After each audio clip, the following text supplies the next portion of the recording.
नमस्कार दोस्तों, यदि आप भी पहले गेम खेलते थे और गेम से पैसा को विड्रॉल किए थे जिसकी वजह से आपका बैंक अकाउंट फ्रीज हो गया है यानी कि ब्लॉक हो गया है, तो आप अपने बैंक अकाउंट को किस तरह से दोबारा से रीओपन यानी कि अनफ्रीज करवा सकते हैं यानी कि अनब्लॉक करवा सकते हैं, आज के इस वीडियो में हम लोग जानेंगे।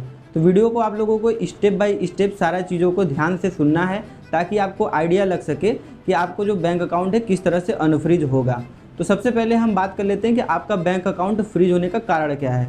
तो आप जब भी कोई गेम खेलते हैं जो कि टोटली इस समय इलीगल है, वहाँ पे जो आप पैसा भेजते हैं आपका पैसा तो जेन्युइन होता है, लेकिन वहाँ से जो रिटर्न बैक पैसा लेते हैं यानी कि जो विड्रॉल लेते हैं, गेम वाले इलीगल आपको पैसा भेज देते हैं यानी कि फ्रॉड का पैसा भेज देते हैं। इसकी वजह से आपका जो बैंक अकाउंट होता है आगे चल के फ्रीज हो जाता है।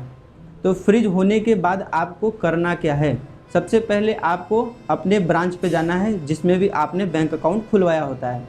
तो वहाँ पे जो हेल्प डेस्क पे स्टाफ बैठे होते हैं, सबसे पहले उनसे पूछना है कि जो आपका बैंक अकाउंट है वो किसकी वजह से फ्रीज हुआ है। तो हो सकता है कि आपको यहाँ पे ये जवाब मिले कि आपने सस्पिशियस ट्रांजैक्शन किया है यानी कि इलीगल ट्रांजैक्शन किया है जिसकी वजह से आपके बैंक अकाउंट को फ्रीज कर दिया गया है। और आप ये भी पूछ लीजिएगा कि आपके अकाउंट में कितना फ्रॉड का पैसा आया है ताकि आपको आइडिया लग जाए कि आपको कितना फ्रॉड का पैसा भेजा गया है। उसके बाद जो हेल्प डेस्क पे स्टाफ बैठे होते हैं उनसे आपको ये पूछना है कि हमारा जो बैंक अकाउंट है वो अनफ्रीज कैसे होगा यानी कि अनब्लॉक कैसे होगा। आप उसके लिए कोई सॉल्यूशन बताइए।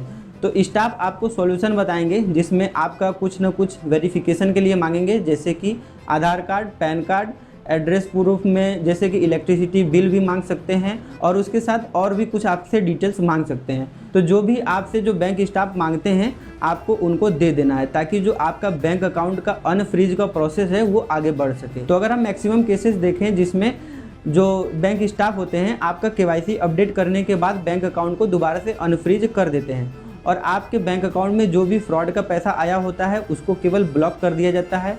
आपने कभी कभी देखा होगा कि उसको लीन अमाउंट भी लिखा रहता है जो कि आपके बैंक अकाउंट में फ्रॉड का पैसा आया होता है। और कुछ केसेस में आपका आधार कार्ड, पैन कार्ड, सिग्नेचर का, फ़ोटो का दोबारा से हो सकता है कि वेरिफिकेशन करवाते हैं और उसके बाद आपका बैंक अकाउंट को अनफ्रीज करते हैं। तो आपसे जो भी बैंक स्टाफ रिक्वायरमेंट करे आपको सारा कुछ दे देना है और उसके बाद कुछ समय तक वेट करना है जिससे आपका जो बैंक अकाउंट है वो दोबारा से अनब्लॉक किया जा सके और पुराने की तरह ट्रांजैक्शन उसमें शुरू हो सके।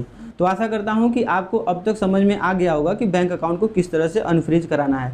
अगर आपका और भी कोई क्वेश्चन होगा तो आप लोग कमेंट जरूर करके बताइएगा। तो आज के लिए वीडियो में बस इतना ही। हम आपसे मिलते हैं नेक्स्ट वीडियो में।